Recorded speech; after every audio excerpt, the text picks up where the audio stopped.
Hey, good evening, everybody, and welcome to Unlock the Middle's Sunday night primetime episode where we recognize leading authors, leading educational leaders from around the country, and we have an opportunity to dig in and learn something new. My name is Darrin Peppard. I'm the principal at Charlton Middle School, and alongside of me, I have my good friend and co-host, Principal Chris Starcheski of Dudley Middle School. Chris, we just came off an amazing roundtable discussion with leaders from around the country, just talking about Principal's Day and teacher appreciation and nurse appreciation, and just the appreciation for the learning communities that we build each and every day. And how cool was that?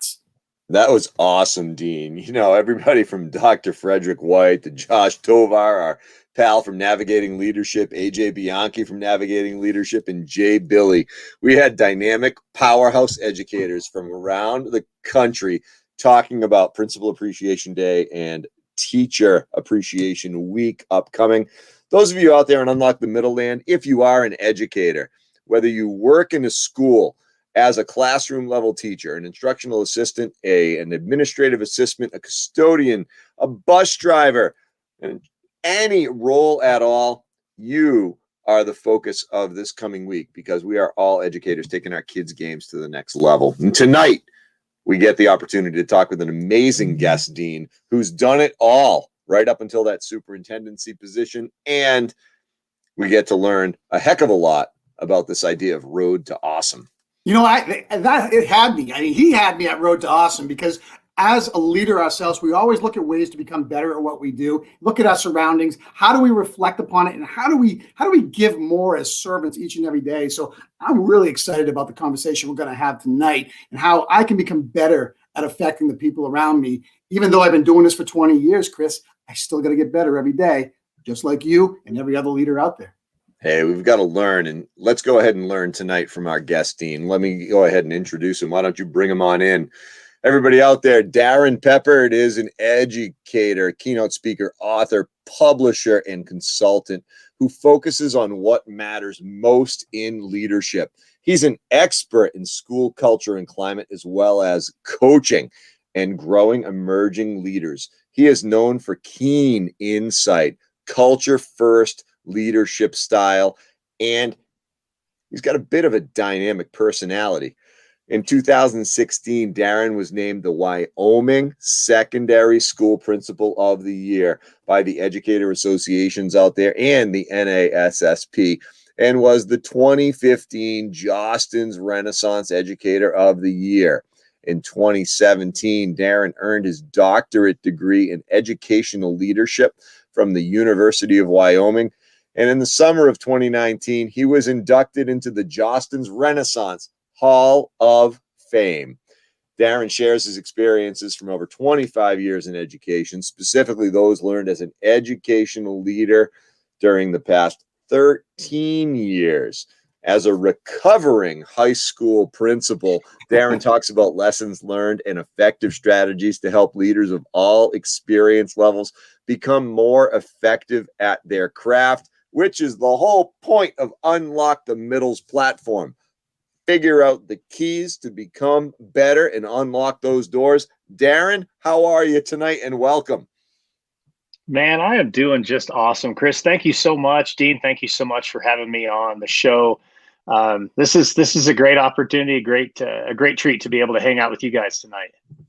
Well, we appreciate you as well. You know, we're stuck here in Massachusetts, but you're out in Colorado. That's on my bucket list, man. I got to get out there one of these days. But you know what? Having technology like StreamYard makes the world a smaller place where we can come together and discuss great topics. And speaking of great topics, let's really get into this leadership concept here. As leadership is a passion, my road to awesome journey. From your lens, what does that look like? Tell us a little bit about yourself and how you got to where you are now. Sure. Yeah. So I'll tell you, you know, leadership and Darrin were not always necessarily synonymous. And I go back to, I'll tell you what, I was probably the kid in elementary school that never even got to be the line leader. I mean, I was never destined to be a leader. And it was my second year teaching. I worked for an amazing principal. My first principal is a lady named Betsy Parker. Still to this day, one of the greatest mentors that I was able to be exposed to. And she asked me at the start of my second year, she's like, have you thought about leadership? And I mean, you could have knocked me over with a feather, man, because again, I mean, nobody had ever even brought that up, and I was fortunate enough the next year to have a student teacher, and the way they did it, where I was teaching, which was in Arizona, if you had a student teacher from Northern Arizona University, then you got to take a couple of free classes. And so, hey, I'm going to start my master's degree, and might as well do this leadership stuff that Betsy's talking about. And it just, I don't know, all of a sudden, I had this, I don't know, this different way of looking at leadership, that it isn't just, some title or some position that you hold, but it's, something that you do, and something that you have an opportunity to impact other people. And it led me to, once I completed that master's degree, it led me back to my home state of Wyoming. We wanted, my wife and I wanted our daughter to grow up around cousins and grandma and grandpa, those types of things. And so I took an assistant principal position in Southwest Wyoming, and ultimately became the principal of that school. And this is where I think really that passion for leadership in me really connected, because what I learned in that role, and what I really just came to just be so passionate about, was, as the building principal, I had an opportunity to grow the leadership abilities in my assistant principals, in my department heads, in my students, in my other educators. I just use that as a general term because, as you talked about right off the bat, Chris, I think you're the one who said it, as we head into Appreciation Week, it's not just about teachers, it's about the custodians and the maintenance folks, and the folks down in nutrition services, and your district level folks, and everybody who impacts kids. I felt like I had a chance to grow them as leaders, and that just really, as you might be able to tell, ignited a bit of a passion in me. That's awesome. As we sit down and we talk with educational leaders, in the scope of our opportunity here with our Videocast, we get to learn an awful lot about what drives folks, and what passions they really have, and what they're able to unlock along their journey, and identify themselves as leaders, and then identify how others can be. So thanks to you for all that you've done and what you just shared, because there are some folks out there in the audience who are definitely going to learn that, gosh, I thought I might be wanting to move forward here. You might have just given some folks, an opportunity there. But hey, you're a sitting superintendent and a recovering high school principal. You wrote a couple of books, Darrin, and the idea of Road to Awesome: Empower, Lead, and Change the Game. First, I don't know how you found the time to write a book, but if we were to crack that book open, what are some of the keys? What's the purpose behind the book, and what are your goals associated to that book of Empower, Lead, and Change the Game with that Road to Awesome? Sure. Yeah. So just right off the bat in the book, I talk about, if I, through writing that book, can empower or inspire one person, then it was worth all the work that I put into it. The core of the book really goes back to kind of what I identify as my 6 most important things in leadership. But my goal in the book is not to say, hey, Dean, hey, Chris, you better follow these 6 things because these are the most important. That's not it at all. There are 6 things that I think are critical. I think you have to lead with a clear vision, and not just lead with a clear vision. Everybody should be able to say, hey, this is what Darrin's vision is. This is what Darrin's values are. So that's one. You have to be able to develop positive school culture and climate, where people feel valued, where they feel seen, heard, and loved in that facility, whether that's adults or kids. You want to be able to empower the adults in your building. We want to create those spaces where our teachers feel empowered, where our other members of the staff feel empowered to take risk and to take challenges on and to really create amazing things. And then we want to do the same thing with our kids, right? So often, and I hear this sometimes too when I'm consulting with other schools around the country, hey, our kids are tomorrow's leaders. Why are they tomorrow's leaders? They're today's leaders. Let them do it now. Don't wait. And then the other two are, you've got to tell your story. You've got to own your story. And then the final one, I am super passionate about leadership coaching. And it's because of the leadership coach I had. I'll be honest with you, my first year as a high school principal, I floundered. I struggled. I wrote a whole dissertation on preparation in educational leadership and in organizational management because I felt like I was totally unprepared to do the job. I was fortunate enough to have a great leadership coach. I had a superintendent who had enough vision to say, hey, we need to be able to support the folks that we have. And so those, to me, those are the 6 things that as I describe it in the book, that I'm going to go stand on the balcony and I'm going to go look and see how I'm doing. I was a basketball coach. I was also a tennis coach. But as a basketball coach, I watched a lot of film. I mean, a lot of film. Pretty much every game, if it wasn't at home, we were on the bus for 3 hours each way. So I watched a lot of film. And where is that film shot, guys? As high up as you can get it, right? Because you want to be able to see down on the floor. So the high school where I was the principal had this amazing mezzanine level over the gym. And I would just go stand in there and stare at an empty floor. But that was my space to think about, how am I doing in these 6 areas?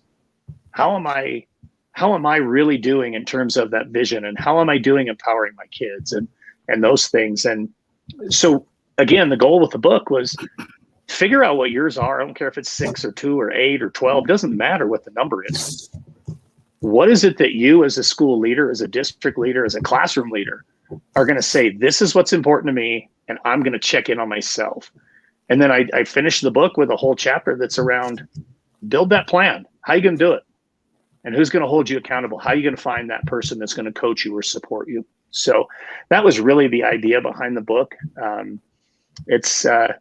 just think it's something that as leaders, if we aren't accountable to ourselves, we can't be accountable to anybody else. Darrin, I love the fact that earlier you mentioned that you're, build up people around you. So I look at it, I call it building capacity. So if you're a leader and you got people working directly with you, whether it's an assistant principal or just even teachers or parents or whomever you come into daily contact with, we have an obligation to build their capacity and make them stronger, teaching them how to fish, so to speak, as the analogy would go, because that makes the whole equation better.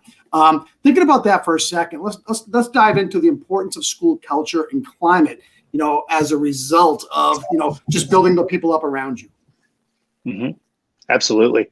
I reflect back and I talk about this a little bit in the book, but there were 2 questions that were asked of me my first year as an assistant principal. And I held 2 assistant principal roles at that school. The first 2 years I had, easily the most rewarding of those jobs, the discipline and attendance job. And I say that very sarcastically. What about the substitute coordinator? That's even a better job. That was included. That was included in that role.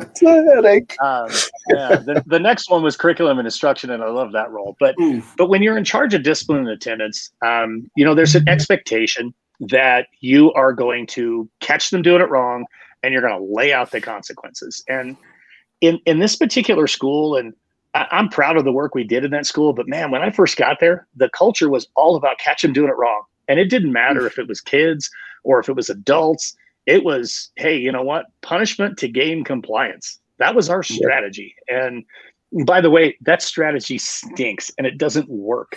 It just doesn't. So we're partway through the school year and we're having a staff meeting. And again, I'm going to tell you in advance, I'm being very sarcastic with this, but we were trying to solve what we thought were like the 2 most important questions in education at the time. What are we doing about hats? What are we doing about cell phones? That's what this staff meeting was about. And I'm sure everybody's been a part of those meetings. Unfortunately, they're probably still happening. And halfway through the meeting, one of our social workers, a gal named Spring, and I'm grateful to this day for her because she changed me as a human being with 2 questions. she raised her hand and said, Darrin, why does it always have to be about what they do wrong?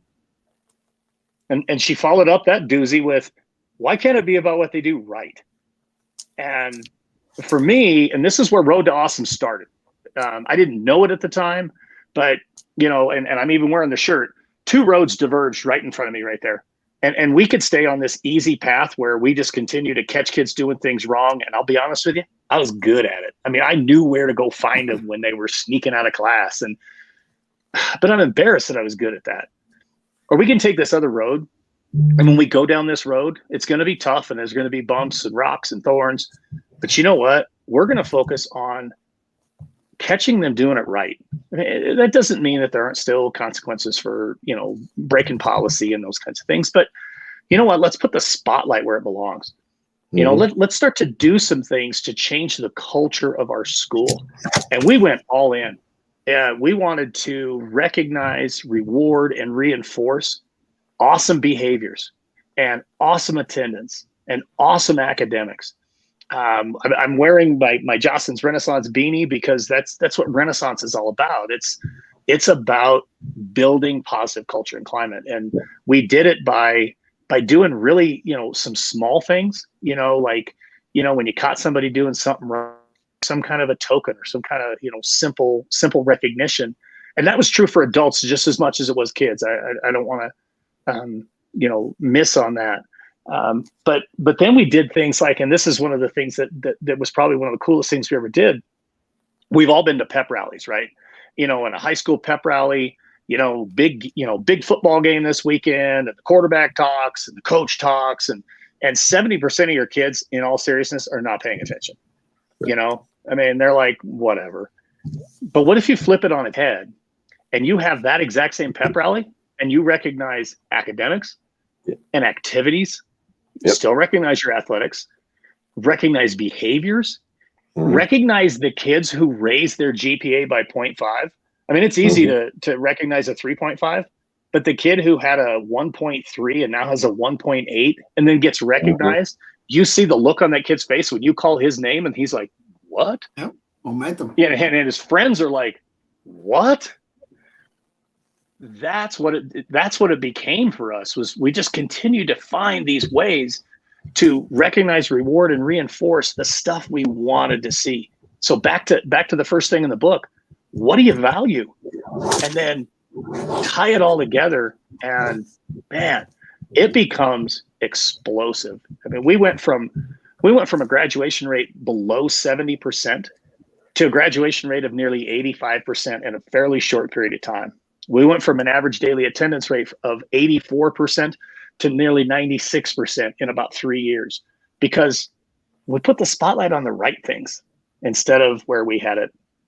So you pulled my string. I can talk culture and climate for like 4 hours straight without breathing. So I'll stop and let you guys kind of push me in a different direction. But those seeds are so important to talk about. I don't care what level of leadership you're at. You're taking care of the process by making this a solid plan, because the outcomes will be a result of what you're doing. And you want to see buy-in. You said that little bit of an increase from a 0.5 to a 1.5 to 1.8, huge. That's enough to spin it in a whole different direction. And think about the energy doing that versus chasing consequences. My God, the reward just outweighs everything. I love it. I love it. Yeah, you know, Darrin, sorry. I was just going to say that first year that I was in charge of discipline attendance, 1,000 kids, I had like 2,300 discipline referrals. And the second year, when we really made this shift, I think I had 800 discipline referrals. And I mean, that's still a high number, but compared to 2,300, it was, let's stop punishing a kid for not bringing a pencil to class. How about just give him a pencil? I mean, what a concept. Come on. Yeah. What a concept. It's pretty simple stuff, right? So anyway, it's just about, you've got to change your filter and you've got to change your lens, because when you spend all your time looking for something wrong and thinking, I'm going to ding that kid or I'm going to ding that teacher, it takes some time to shift your brain. But when all of a sudden it's, hey, I just saw so-and-so pick up a little bit of trash in the hallway. I'm going to recognize that kid. I'm going to make sure he knows I saw that, and When you reinforce those good behaviors, guess what gets repeated? The good behaviors. That's what happens. Think about compliance versus connections and relationships. Yeah. Which one am I going to do? I'm going to work on the connections and relationships piece. We sit down, we talk about that idea and that concept of compliant education. We talk about grading systems. We talk about the accountability measures. And now we're not going there right now. We're not going there because this is not a 6-hour show. But, I think it's really important to bring the light back to the kids, and the purpose that schools are in session, really. Yeah, you mentioned about getting up to the balcony and being able to look at the basketball court. Years ago, I read a tremendous book, Leadership on the Line, Heifetz and Linsky out of Harvard, and talked about getting up to the balcony and observing the actions on the dance floor. And, in the case of the dance floor, as we're sitting down and talking, because we're middle school guys, Dean and I, we've got that middle school dance. It's full of kids, right? There's a second book that you've got out there, Beyond the Road to Awesome, Empower, Lead, Change the Game. We've got A Road to Awesome, A Journey for Kids. You talk a little bit about that, Darrin, and let us know what some of the tricks are in there. Man, this is one of those projects that I still find myself pinching myself, thinking, there's no way we just did this. So I'll take you back to January 6th. And, of course, that was when we had a pretty dark day in the country and we had the insurgents at the Capitol. And that evening, I got a message from Jillian Du Bois, who's my co-author on that book. And I'd only met Jillian once before. We actually had her on our show that we do, myself, Bradley Skinner, and Frank Rudnesky. We do a show called The Empower Half Hour. And we had Jillian on. She just released a kid's book called Live Seashells. It's a beautiful book. But she reached out to me, and apparently she was reading my first book, Road to Awesome. And she just said, Darrin, I don't know how to talk to my kids about this. She teaches second grade. And she said, I don't know how to talk to my kids about this tomorrow. I just responded with, wow, Jillian, I appreciate you reaching out. I don't know that I know the answer. And the next morning I got up to drink my coffee, and she had sent a message at 3:42 Eastern time. She lives in Florida. And she had gotten up, and it was still in her head, and she just started to write. And in essence, she wrote the core that is this story. And what we want, what we really believe should come away from this story is that kids are in just as much control of their own destiny as the rest of us. And we have the ability to lay that path out in front of us. And the decisions we make as we go through, how we choose to utilize things like kindness and resiliency and passion and love are truly, truly important on how it shapes our path as we go forward. And, I responded to her. I'm like, Jillian, this is amazing. And she said, I'm going to do an activity with my students today. And she did. And at the end of the day, I got a message from her, excuse me, that the activity had gone great. She had some pictures. The kids had drawn their own Road to Awesome, and they engaged with it really well. But there was a young man in her class at the end of the day who came up to her and said, so the Road to Awesome is in my heart. I mean, that's mind blowing. So we had a conversation. The book grew right out of this conversation, and our main character is actually named after the young man who made that statement. Our main character's name is Blake, and Blake's adventures in this first book, we're already working on his second adventure, but Blake is making his way down his own road to awesome. And when his path diverges, he's going to make good choices to help him get where he wants to be. And that's kind of the core of the story. It's also illustrated by Jillian. It is, I'll show you just a little bit of it. I mean, this is the book itself. Jillian's so unbelievably talented and artistic. And see if I can show you a good photo of Blake. Yeah, this one's one of my favorites, but this is Blake right here. And yeah, so we know that our kids need encouragement on their journey. We know that our kids need to know that they have a lot more control of their journey than they realize. And so her passion and artistic work, and I guess a little bit of guidance from me, and the original book being the primary inspiration was what led to the Road to Awesome Kids book.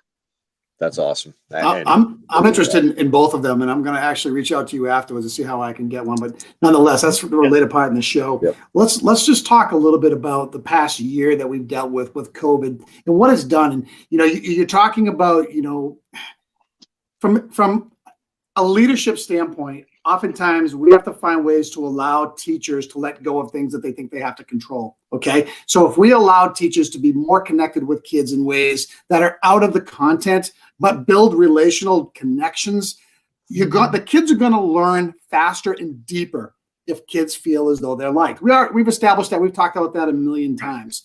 Let's talk a little bit now about what's happening this past year.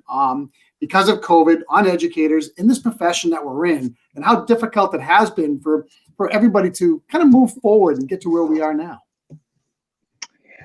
It's, I'll tell you, this is my 26th year in education, and there's no comparison in the previous 25 that I can come up with that would make this anything but the most difficult year we've all faced. And, I think back to March and just the enormous pride that we took in educators. And let's be honest, across the country, the pride and the love, the outpouring of emotion for teachers, for how quickly they pivoted and excuse me, and how well they took care of kids during that time. And it was just amazing to see just the overwhelming support in education. And then just as quickly as that came, it has turned to scorn and to challenge, because educators want to look out for their own personal health or their own well-being or their own families. There's no manual or perfect answer to navigating through a pandemic. And you guys know this as school leaders. We've always been able to reply when, or if somebody said, well, you don't know what it's like to be a teacher. Yes, we do. We were classroom teachers. As a superintendent, I've always been able to say, yeah, I was an assistant principal. I was a principal.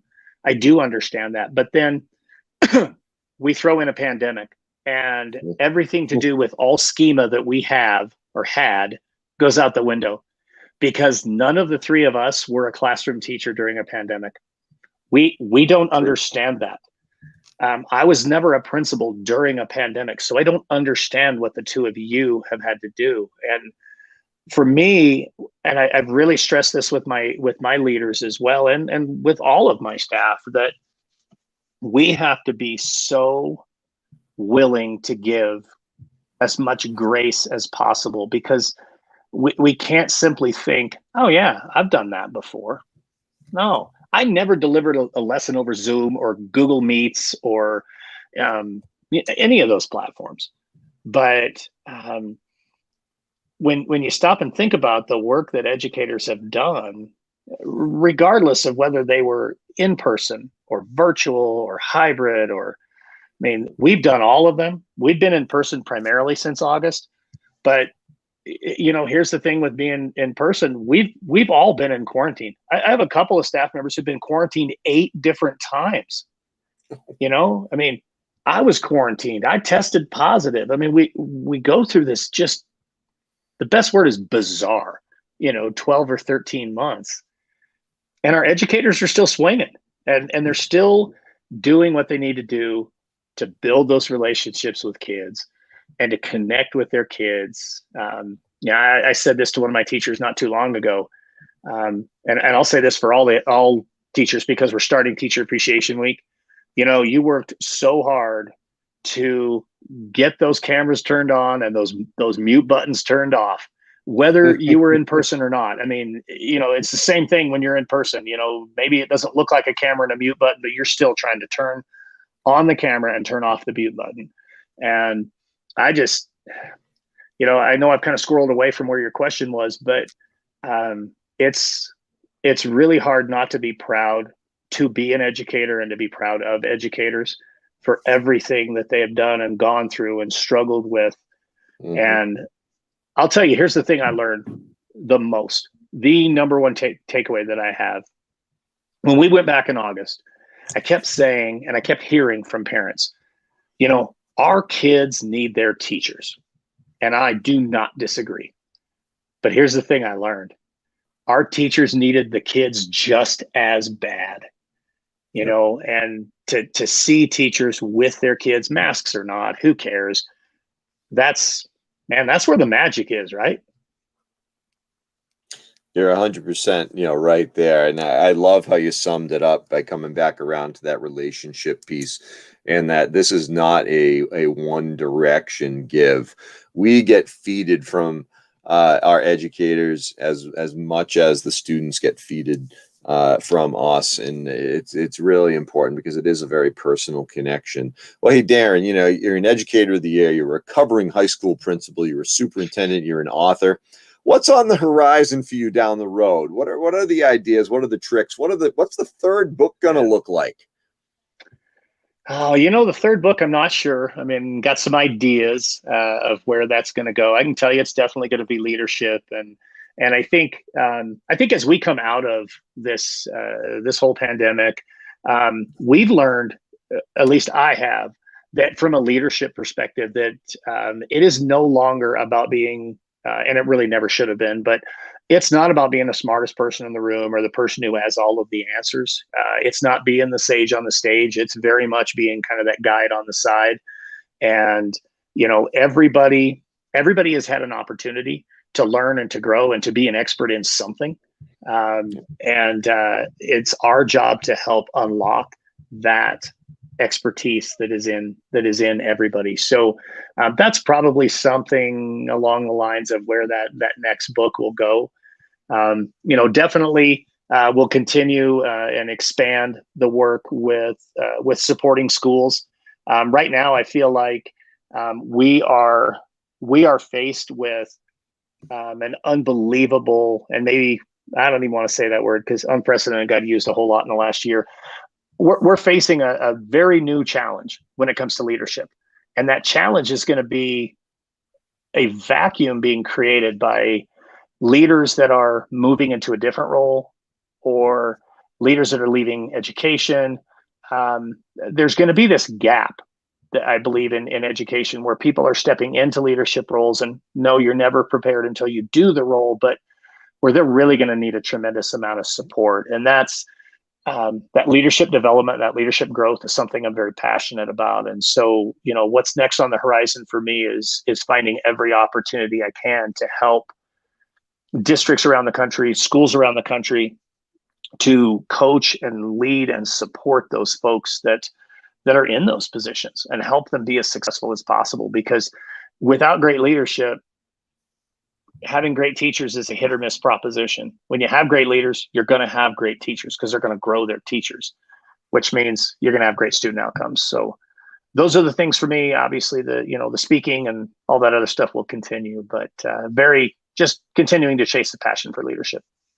You had me a guide on the side because my mind quickly went back to my first year in leadership where I thought it was more all about what I had to do instead of what I needed to do, if that makes sense to you. Because when you get that transformation between losing an ego associated with leadership and understanding a facilitator and coach is part of this or a bigger part of it, that's when the process becomes real and it can really end up to really grow in a positive way. So I love that guide on the side. I'm going to take that and I'm going to put that down and I'm going to use it because I think it's important. How can people connect with you? I mean, where can they find the books? What's the best way to go about it?